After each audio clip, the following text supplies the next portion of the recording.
ভারতের এক শ্রেণীর মিডিয়া তারা লেগে আছে, সকাল থেকে তাদের কাজ মাদ্রাসা, মসজিদ, দাড়ি, টুপি, ইসলাম, এইটা না আলোচনা করলে তাদের পেটের ভাতই হজম হয় না।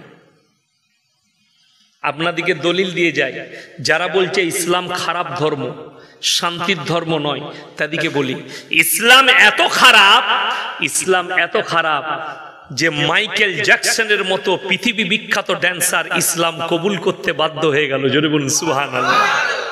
ইসলাম এত খারাপ, ইসলাম এত খারাপ, পৃথিবীর শ্রেষ্ঠ বক্সিং ফাইটার মাহমুদ আলী ইসলাম কবুল করতে বাধ্য হয়ে গেল। জোরে বলুন সুবহানাল্লাহ। ইসলাম এত খারাপ, পাকিস্তানের ক্রিকেটার ইউসুফ ইউহানা মোহাম্মদ ইউসুফ হয়ে গেল। জোরে বলুন না সুবহানাল্লাহ। ইসলাম এত খারাপ, যে লোকটা বলবীর সিং প্রথম বাবরি মসজিদে হামবার মেরেছিল, আল্লাহ তাকে ইসলামের জন্য কবুল করে নিল। জোরে বলুন সুবহানাল্লাহ। যে জিনিসের চর্চা বেশি সেই জিনিসের দাম বেশি। জোরে বলুন সুবহানাল্লাহ। যে জিনিসের চর্চা বেশি তার দাম বেশি। যখন দেখবেন একটা মানুষের গাল, একটা মানুষের বদনাম বেশি হচ্ছে, জানবেন মানুষটার মধ্যে কিছু একটা আছে। কথাটা ঠিক কিনা? গোটা পৃথিবীর বেঈমান কাফেররা নবীজিকে নিয়ে আলোচনা করছে, করছে না করেনি? এক শ্রেণীর লোক, আমরা রসুলের জন্য, রসুলকে কোনোদিন আমরা কেউ দেখেছি আল্লাহর নবীকে কথা বলেন? কেউ দেখিনি। কিন্তু আল্লাহর রসুলের জন্য আমাদের জান হাজির না হাজির নয়? সকলে জোরে বলুন ইনশাআল্লাহ হাজির। আমরা আল্লাহকে কেউ দেখিনি, কিন্তু আমরা আল্লাহর কাছে গিয়ে সিজদা করছি। জোরে বলুন সুবহানাল্লাহ। এইটাই তো বিশ্বাস। কোরআনে আছে আল্লাযীনা ইউমিনুনা বিল গায়ব, না দেখে আল্লাহকে বিশ্বাসের নাম হচ্ছে ঈমান। আল্লাহকে দেখার প্রয়োজন নাই, না দেখে বিশ্বাস করেছেন, এটাই ঈমান। না দেখে সিজদা করেছেন, এটাই ঈমান। এখানে হাজী সাহেব কে আছেন? হাত তুলেন। হাজী সাহেব কেউ নেই? একটাও নেই হাজী সাহেব? উমরা করতে কেউ গেছেন? হাত তুলেন। নেই। আপনার এলাকায় আছে? হাত তুলেন। আচ্ছা, ঠিক আছে। দেখুন আল্লাহর হাবিব সাল্লাল্লাহু আলাইহি সাল্লাম কোথায় শুয়ে আছেন? মদিনায়। মক্কা থেকে মদিনা 430 থেকে 470 কিলোমিটার রাস্তা। একটাও মাজার নাই। ওই মাজার দেখেছো? মাজার নাই। আমার বাড়ি থেকে এই হাওড়া হচ্ছে 160 কিলোমিটার, 160,000-এর বেশি মাজার আছে। ঠিক বললাম না ভুল বললাম? আমি আমার কথা বলবো না, ফুরফুরার দাদা হুজুর পীর কেবলা রহমতুল্লাহ আলাইহির ওসিয়ত নামায় লেখা আছে, ফতোয়া দিয়া আছে কি মেয়েদের মাজারে যাওয়া হারাম। ফুরফুরা ইসালে সওয়াব হয় 3 দিন, মেয়ে ছেলেদের এন্ট্রি নাই। নিষেধ না? নিষেধ লয় বাবা, নিষেধ, যেতে পাই গেল। এটা ফুরফুরা দাদা হুজুর বললাম। আমাদের দেশে ভারতবর্ষে যারা নিজেদিকে সুন্নি বলছে, বেরেলভি ভাই, তাদের যিনি সব থেকে বড় মৌলবি তার নাম হচ্ছে আহমদ রাজা বেরেলভি। উত্তরপ্রদেশের বেরেলিতে বাড়ি, বেরেলিতে কবর আছে। তিনি ফতোয়ার কিতাব লিখেছে, ফতোয়ায়ে রিজবিয়া, খণ্ড নম্বর 24, পৃষ্ঠা নম্বর 497। সেইখানে স্পষ্ট লেখা আছে মেয়েদের মাজারে যাওয়া তো দূরের কথা, নিয়ত করাটাও হারাম। দুটো গেল। তৃতীয় নম্বর বলি, আমাদের এখানে লোক মারা যায় না? যায় না? যায়। স্বামী মারা গেলে স্ত্রী যায় কবরস্থানে, যেতে পাবে? পাবে না। বাপ মরে গেলে বিটি যেতে পাবে কবরস্থানে?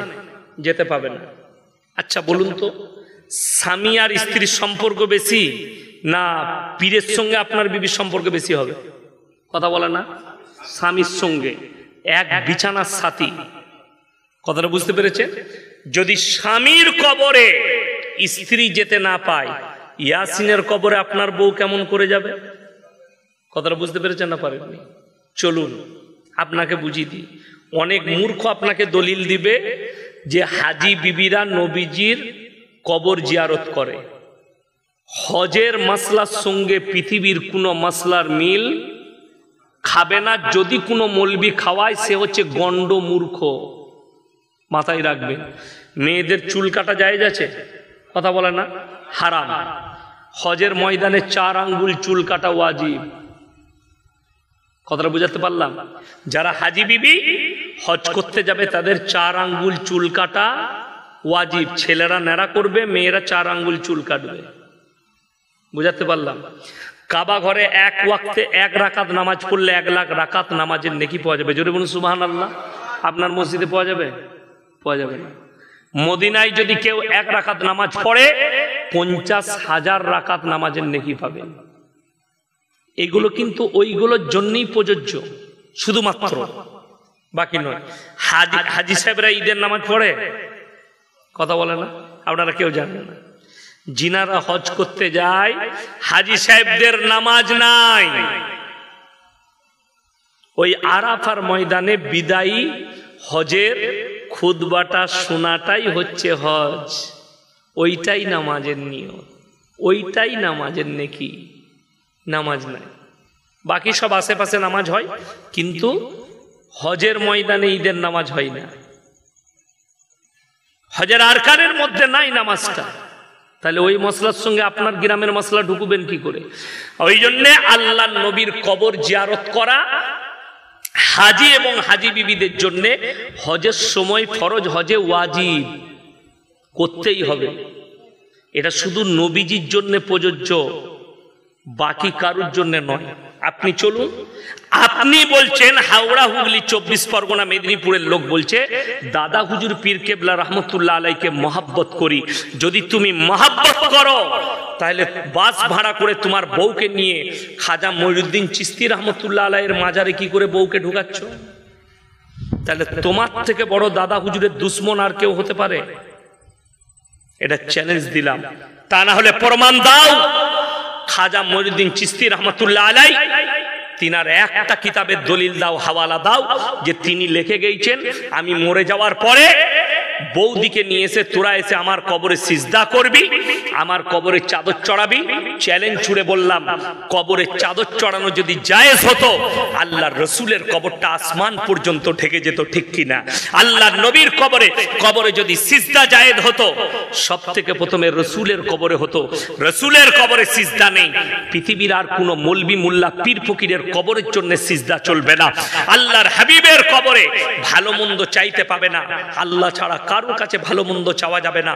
পৃথিবীর আর কোন মৌলবি মোল্লা পীর ফকিরের কবরে তুমি ভালো মন্দ চাইতে পারবে না। বড় কষ্ট লাগে। আপনাকে দেখিয়ে দেব, এই মুন্সিরহাট পেরিয়ে তারকেশ্বরের কাছে আমাদের বর্ধমান লাগাও এক জায়গায় জলসা করতে গেছি। গাছ এরকম প্যান্ডেল আছে, প্যান্ডেলের পাশেই গাছ, গাছের গোড়ায় গাদা ঘোড়া রাখা আছে, মাটির ঘোড়া, আগরবাতি, মোমবাতি, আর গাছেতে ট্যানা ল্যাপটানো আছে। আমি স্টেজে গেলাম, বললাম বাবা তোমাদের হুগলি ডিস্ট্রিক্টের মানুষ খুব ভালো গো এখানকার। বলে কেন হুজুর? আমরা তোমাদের হিন্দু মুসলিমের মধ্যে খুব মহাব্বত, এই যে ওরা ওইখানে পুজো করার তোমরা এখানে জলসা করছো। বলে হুজুর ওটা আমাদেরই। আমরা তোরা কি করিসবে? বলে এখানে বুড়ো পীর সাহেব আছে। হাসেন না, 1 মিনিট খালি বুঝাচ্ছি। কোন অমুসলিম ভাই মাটির মূর্তি তৈরি করে সেখানে সিজদা করলে আমরা তাদেরকে মুশরিক বলি, কিংবা ওটা শিরকের কাজ। মুশরিক মানে শিরক। আল্লাহর কাছে যতগুলো পাপ আছে সব থেকে নিকৃষ্ট পাপ হচ্ছে শিরকের পাপ। আল্লাহ ব্যতীত অপরকে ভালো মন্দের মালিক মনে করা। খুব ভালো করে বুঝবেন, একটা অমুসলিম ভাইকে আপনি মুশরিক বলে দিচ্ছেন মাটির মূর্তির সামনে পুজো করার জন্য, আর তুমি গাছতলায় মাটির ঘোড়া রেখে সিজদা করছো। তুমি কি করে মুমিন হতে পারো? কথাটা বুঝে এসছে না? আসেন, তুমি কি করে মুমিন হতে পারো? বিসমিল্লাহ। তৃতীয় নম্বর, ইসলাম সত্যর উপরে টিকে আছে না মিথ্যার উপরে? ইমানদারির সঙ্গে বলবেন। সত্যর উপরে টিকে আছে ইসলাম, মিথ্যার উপরে নয়। একটা মানুষের কটা কবর হতে পারে? একটা কবর হতে পারে, মানলাম। হযরতে হোসেন রাদিয়াল্লাহু তাআলা আনহু কোথায় শহীদ হয়েছেন? কারবালাটা কোথায়? কথা বলেন না? ইরাকে।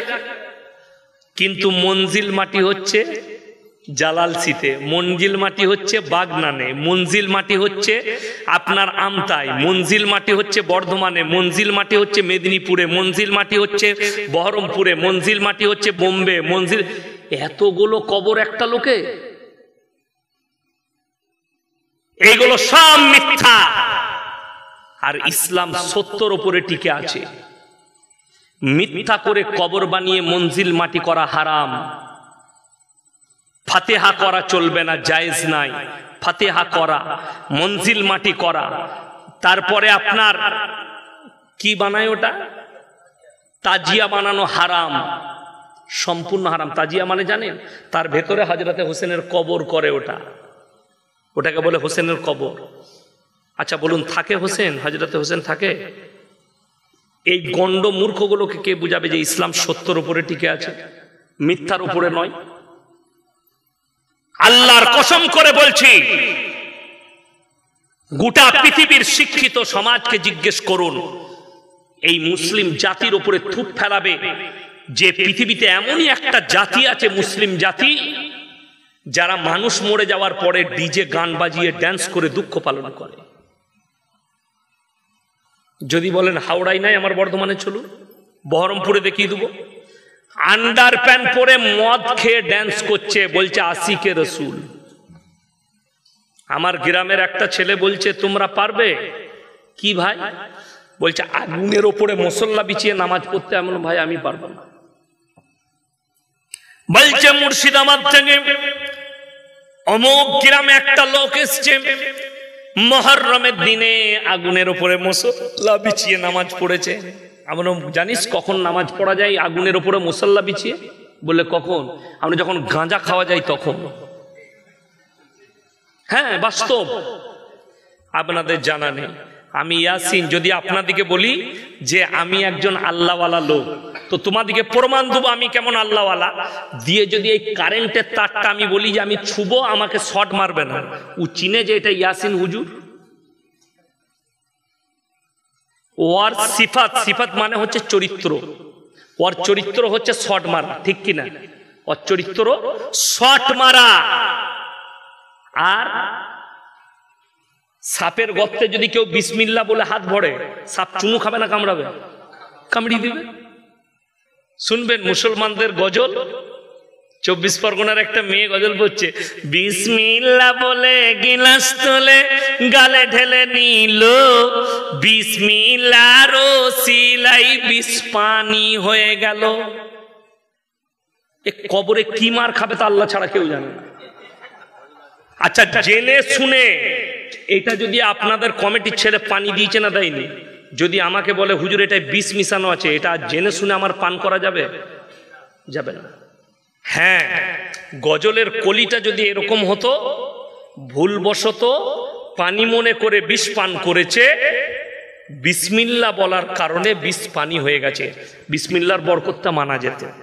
জেনে শুনে বিষ পান করাটাই হারাম, আত্মহত্যা করা ইসলামী শরীয়তে হারাম। আপনাদিকে বুঝিয়ে দিই, যদি বলে বিসমিল্লাহর ওসিলায়, আর আমি যদি বিসমিল্লাহ বলে হাত ভরি সাপের গর্তয়, যে গজলটা পড়েছে তাকে নিয়ে আসুন, আমি একটা কেলে সাপের গর্তয় হাত ভরা করাবো, তাকে বিসমিল্লাহ বলে দেখি তোর কত বরকত। দেখবেন পটল তুলে দিয়েছে, কেন? সাপ তো চিনে না। আরে মূর্খ শোনো, ওই জন্য ইলম কালাম হাসিল করতে হয়। সব থেকে বড় জিনিস দুর্নীতি চলে 24 পরগনা হাওড়ায়। বড় বড় মেয়েদিকে নিয়ে এসে স্টেজে গজল গাওয়া করায় হারাম, শরীয়ত সম্মত।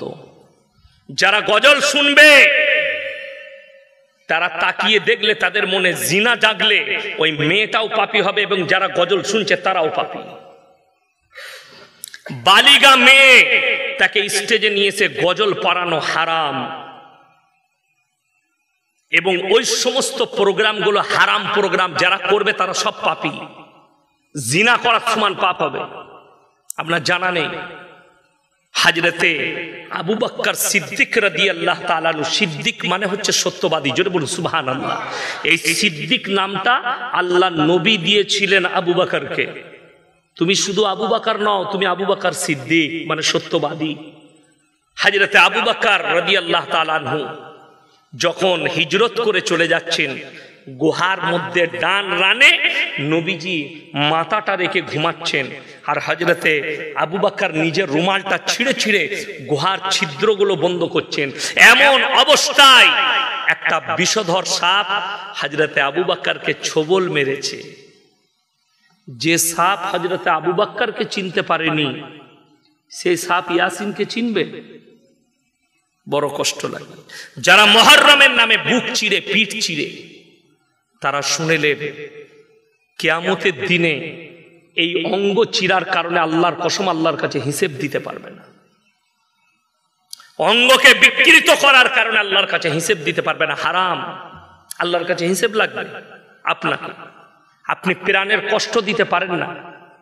তাই সকলকে অনুরোধ করব, আজকে হাত তুলে বলুন আমরা নামাজ কেউ ছাড়বো না ইনশাল্লাহ বলুন, এবং শিরক বেদাত থেকে আমরা নিজেদিকে বাঁচাবো, অপকর্ম থেকে নিজেদিকে বাঁচান, আর নিজেদের সন্তানদিকে দ্বীনি শিক্ষা দেন। জোরে বলুন ইনশাআল্লাহ। ফরজ মানে এটা নয় যে আপনার ছেলেকে আলেম হাফেজ হতে হবে, আপনার ছেলেকে মৌলবি মুহাদ্দিস হতে হবে, এটা ফরজ নয়। দ্বীনি শিক্ষা অতটা ফরজ যতটা জানলে হারাম হালাল জানতে পারবে, দিন বদ্দিন জানতে পারবে। আপনাদেরকে একটা ছোট্ট বলি, একটা 7 বছরের ছেলে, তাকে যদি আমাদের মাদ্রাসায় দেন, যে কোনো মাদ্রাসায় দেন, 3 বছর লাগবে হাফেজ হতে। 7 আর 3 কত হলো? 10 বছর। সেই ছেলেটাকে তারপরে কোনো ভালো মিশনে দেন, ভালো কনভেন্টে দেন, ভালো স্কুলে দেন, সেই ছেলেটা ডাক্তার হোক, মাস্টার হোক, প্রফেসর হোক, ইঞ্জিনিয়ার হোক, সে কখনো নিজের জমিরকে, ইমানকে বিক্রি করবে না। আমি এইটা বুঝাতে চাইছি। আপনার ছেলের দুনিয়ার সাথে সাথে দ্বীনি শিক্ষা দেন, দ্বীনি কালচার। সে যেন ডাক্তার মাস্টার হওয়ার পরে নাস্তিক না হয়ে যায়, বেঈমান কাফের না হয়ে যায়। আজকে আমি তো আপনার বাঁকড়ায় বাড়ি আছে, মাহমুদ আলী সাহেব আলামিন মিশনের প্রেসিডেন্ট, আমি ওনার বাড়ি গেছি, যাই আমাকে খুব ভালোবাসেন, ফোনে কথা হয়। বর্তমানে পশ্চিম বাংলায় এই আলামিন মিশনগুলো হয়ে আমাদের মুসলমান ছেলেদের অনেক ইমান বেঁচে গেল। আমি অনেকগুলো আলামিন মিশনে ঘুরেছি, তার মধ্যে আমাদের বাঁকুড়া কাঁটাদিঘিতে একটা মিশন আছে, আমি ওখানে গেছি। তাদের খাওয়া দাওয়া ব্যবস্থাপনা, মসজিদ আছে, নামাজ পড়ে ছেলেরা 5 ওয়াক্তের, পড়াশোনা পঠন পাঠন খুবই ভালো। এতে করে কি আপনার ছেলে দুনিয়াবি শিক্ষা, দ্বীনি শিক্ষা দুটোই রইল, এবং নামাজ। আপনি লক্ষ্য করবেন আলামিন মিশন থেকে যতগুলো আমাদের যুবকরা যারা ডাক্তার হয়েছে, মাস্টার হয়েছে, প্রফেসর হয়েছে, তারা সবাই বেশিরভাগ নামাজি এবং দিনদার। জোরে বলুন সুবহানাল্লাহ। কেন? ওই কালচারের ওপরেই তারা মানুষ হয়েছে। তাদেরকে যখন তাদেরকে ভর্তি করেছেন, তাদের আদর্শ হচ্ছে নামাজ তোমাকে 5 ওয়াক্ত পড়তে হবে, কোরআনটা শিক্ষা করতে হবে, হাদিস জানতে হবে, হারাম হালাল জানতে হবে। তো আপনি বেশিরভাগ দেখতে পাবেন দাড়িওয়ালা, টুপিওয়ালা, নামাজি দেখতে পাবেন বহু। তো আমি দোয়া দেব, আলামিনে হোক এবং যে কোনো মিশনে যতগুলো আমাদের বাচ্চারা ছেলে মেয়েরা পড়ছে, আল্লাহ তাদেরকে কামিয়াবি দান করুক, বলুন আমিন। আর সমস্ত ভারতবর্ষ থেকে বাংলাদেশ প্রবাসী যেখানে বন্যা দুর্গত মানুষ যারা বন্যার কবলে পড়েছে, আল্লাহ তুমি তাদেরকে হেফাজত করো, বলুন আমিন। আর সকলে নিয়ত করলে, খাস করে আজকে জলসা যে কমিটি ভাইরা দিয়েছেন যুবকরা, অনুরোধ করে যাব, তোমরা আজ ফজর থেকে নামাজ ছাড়ো না, জলসা কামিয়া। আর যদি মনে করেন আমরা তো বছরে বছরে একটা করে জলসা দিচ্ছি, তাহলে তোমার জলসা দিয়াই হলো কিয়ামতের দিনে ফাঁকা থাকবে, আল্লাহর কাছে হাজরি দিতে হবে, আল্লাহর কসম। আসার সিরিয়াল আছে, যাবার কিন্তু কোনো সিরিয়াল নাই। ওই জন্য এটা মাথায় রাখবে। আল্লাহ তাআলা আমাদের সকলকে কবুল করুক, আজকের রাত্রিকে কবুল করুক। আমার একটা গুণ আছে, আমি ডবল জলসা জীবনে করি না। এই বছরে প্রথম ডবল জলসা করলাম আজকে। আমি জালালসিতে জলসা করে আসছি, ডবল জলসা জীবনে করি না। খালি এই আমতা চন্দ্রপুরের ওপরে আমাদের বাপ বেটার একটা মহব্বত আছে। আমি জীবনে প্রথম জলসা করেছি হাওড়া জেলায় আমতা চন্দ্রপুরে, সর্বপ্রথম জলসা করেছি হাওড়া জেলায়। আমি এখানেই এসেছি জলসা করতে, এই গ্রামে। 2018 সাল না হলে 19 সাল হবে, আমি 19-এ জলসা করে গেছি। তাই আপনারা আমার জন্য দোয়া রাখবেন, আমি আপনাদের জন্য দোয়া রাখি। হায়াত বাকি তো মুলাকাত বাকি। আল্লাহ যদি বাঁচিয়ে রাখেন আবার মুলাকাত হবে। আপনারা আমার জন্য, আমার মাদ্রাসার জন্য দোয়া করবেন। আর যদি আপনাদের কোনো সন্তান থাকে, আমার মাদ্রাসায় 1 টাকা বোর্ডিং ফি নাই, আমাদের মাদ্রাসায় 1 টাকা বোর্ডিং চার্জ নাই, ফ্রি। 300 টাকা মাত্র ভর্তি ফি, তবে মধ্যের বছরে ভর্তি হবে না, রমজানের পরে পাঠাবে। যদি কোনো ছেলে স্কুলে পড়তে চায়, আমার মাদ্রাসার পাশে স্কুল, 8-এ পড়ুক 9-এ পড়ুক, টিসি তুলে নিয়ে গিয়ে ভর্তি হবে, স্কুলও চলবে মাদ্রাসাও চলবে। তাই আপনারা দোয়া করুন আমার জন্যে, আমি আপনাদের জন্য দোয়া করি। ওমা আলাইনা ইল্লাল বালাগ। আসসালামু আলাইকুম ওয়া রাহমাতুল্লাহি ওয়া বারাকাতুহু। সবাই দরুদ শরীফ পড়ুন। আল্লাহুম্মা সাল্লি আলা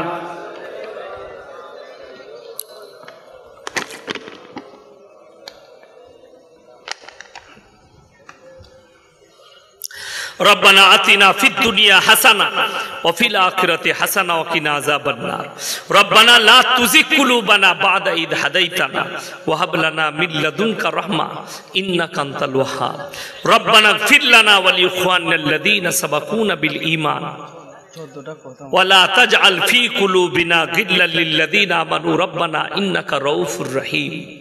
या अल्लाह हमरा गुनाहगार, खताकार, बदकार, सियाकार, आमादेर गुनाह के माफ करे दाओ, खता के दरगुजार करे दाओ। ओगो अल्लाह मगरिबेर पथ थेके एतक्षण पर्यन्त जा किछु पढ़ा हयेछे, आलोचना करा हयेछे एबं 14 खतम कुरान पढ़ा हयेछे, एर मध्ये भूल त्रुटि होले क्षमा करे एर सवाब सबथेके प्रथमे हुजूर पाक साल्लाल्लाहु आलैहि साल्लामेर पाक रूहे पौঁছে दाओ। तारपरे साहाबे एकराम, ताबीन, ताबे ताबीन, अम्माए मुजताहिदीन, फुकाए सालिहीन, उलामाए दीन सकलेर रूहे पौঁছে दाओ। खास करे আজকের এই মজমায় যে সমস্ত ভাইয়েরা, মায়েরা, বোনেরা আমরা হাত তুলেছি, আমাদের হাত তোলার পূর্বে পূর্বে বিগত জীবনের সমস্ত সাগীরা কবিরা, জাহিরি বাতিনি, দিনের দিবালয়, রাতের অন্ধকারে জেনে অজেনে যত পাপ করেছি সব তুমি ক্ষমা করে দাও। আমাদের পূর্বপুরুষ যারা দুনিয়া থেকে চলে গেছে তাদের কবরের দিকে জান্নাতুল ফিরদৌসের দরজা খুলে দাও। ওগো আল্লাহ, আমরা অসহায় দুর্বল ভিখারির মতো হাত দুটো তুলে ধরেছি, তুমি আমাদের হাতকে ফিরিয়ে দিও না। ওগো আল্লাহ, আমরা যখন দুনিয়া থেকে যাব কালমার সঙ্গে খাতমা নসিব করো, কিয়ামতের ময়দানকে আসান করে দিও। তোমার রসুলের হাতে হাউজে কাউসার তুমি দান করো, তোমার রসুলের পাশে বসার তুমি তৌফিক দান করো। ওগো আল্লাহ, যেভাবে চললে তুমি রাজি খুশি হবে সেইভাবে চলার তুমি তৌফিক দান করো। ওগো আল্লাহ, কিয়ামতের দিনে পুলসিরাতের উপরে বিদ্যুতের গতিতে তুমি পার করে দিও। ওগো আল্লাহ, যে সমস্ত ভাইয়েরা মেহনত করে জলসা দিয়েছে এবং যে সমস্ত ভাইয়েরা এসে বসেছি আমরা, ইয়া আল্লাহ, বলনে ওয়ালা শুননে ওয়ালা, ইয়া আল্লাহ, আমাদের সকলের জানের মালের ইজ্জতের তুমি বরকত দাও, কারোবারে ব্যবসা বাণিজ্য রুজি রোজগারে বরকত দাও। ইয়া আল্লাহ, সমস্ত রকমের আযাব থেকে তুমি আমাদেরকে মুক্তি দান করো, বালা মুসিবতকে তুমি দূর করে দাও।